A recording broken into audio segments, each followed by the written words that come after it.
ងើបពីព្រលឹមស្រាងអ្នកថ្ងៃនេះពុកម៉ែបងប្អូនហើយនាំគ្នាដាក់ម៉ោងរងអ្នកខ្លះងើបតាំងពីម៉ោង3អ្នកខ្លះងើបតាំងពីម៉ោង4ដើម្បីរៀបចំខ្លួនប្រាណដើម្បីចូលរួមនៅក្នុងកម្មវិធីដង្ហែជំរាបសួរពុកម៉ែបងប្អូនទាំងអស់គ្នាទាំងនេះគឺជាសកម្មភាពគ្រួសារខ្មែររបស់យើងដែលមានពុកម៉ែបងប្អូនសិក្សានុសិស្សសាស្ត្រាចារ្យលោកគ្រូអ្នកគ្រូព្រមទាំងបុគ្គលិកនិងប្រជាពលរដ្ឋខ្មែរជាច្រើនដែលគាត់បានចូលរួមនៅក្នុងថ្ងៃនេះពុកម៉ែបងប្អូនការដង្ហែដើម្បីលើកទឹកចិត្តនៅកងទ័ពកម្ពុជានៅយើងនៅក្នុងការដង្ហែនេះផងដែរគេឲ្យឈ្មោះថា Solidarity March ដែលធ្វើទៅដើម្បីលើកទឹកចិត្តកងទ័ពជួរមុខរបស់យើងពុកម៉ែបងប្អូនទាំងអស់គ្នាហើយមួយវិញទៀតជាការដង្ហែដើម្បីប្រាប់ទៅពិភពលោកទាំងមូលថាកម្ពុជាយើងនឹងមិនត្រូវការសង្គ្រាមមិនត្រូវការវាយប្រហារគ្នាទេគឺកម្ពុជាជ្រើសយកសុខសន្តិភាពនិងការដោះស្រាយដោយសន្តិវិធី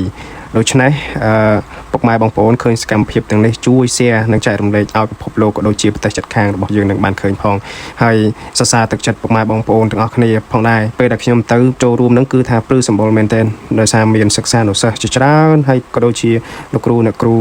បុគ្គលិកទាំងអស់ជាពិសេសណាពុកម៉ែបងប្អូនទាំងអស់គ្នាគឺឃើញយុវជន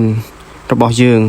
គឺគាត់ចូលរួមច្រើនមែនទែនដែលគាត់មាននៅឆន្ទៈមនសិការស្រឡាញ់ជាតិមាតុភូមិនៃយើងដែលបានចូលរួមរាប់ម៉ឺននាក់ពុកម៉ែបងប្អូនទាំងអស់គ្នាដើម្បីដង្ហែ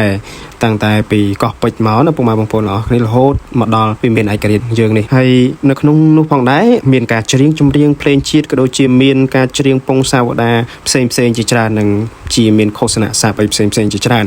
ជាការសបបញ្ជាក់ថាកម្ពុជារបស់យើងគឺត្រូវការសុខសន្តិភាពជ្រើសរើសនៅសុខសន្តិភាពពុំចង់បាននៅសង្គ្រាមដោយការវាយប្រហារគ្នាទៅវិញទៅមកនោះទេដោយសារប្រទេសកម្ពុជារបស់យើងនេះមានសង្គ្រាមរ៉ាំរ៉ៃច្រើនទសវត្សរ៍ណាស់មកហើយយើងតម្រាំតែកសាងបានសុខសន្តិភាពប៉ុណ្ណេះមិនងាយទេពុកម៉ែបងប្អូនទាំងអស់គ្នាដូច្នេះមានតែការជ្រើសរើសនៅសន្តិភាពនិងការដោះស្រាយដោយសន្តិវិធីនោះទេអញ្ចឹងសូមពុកម៉ែបងប្អូនទាំងអស់គ្នាឃើញវីដេអូនេះហើយជួយចែករំលែកដល់ប្រទេសជិតខាងក៏ដូចជាប្រជាពលរដ្ឋប្រជាជនខ្មែររបស់យើងបានឃើញបានទស្សនាទាំងអស់គ្នាផងបាទសូមអរគុណសូមជម្រាបលា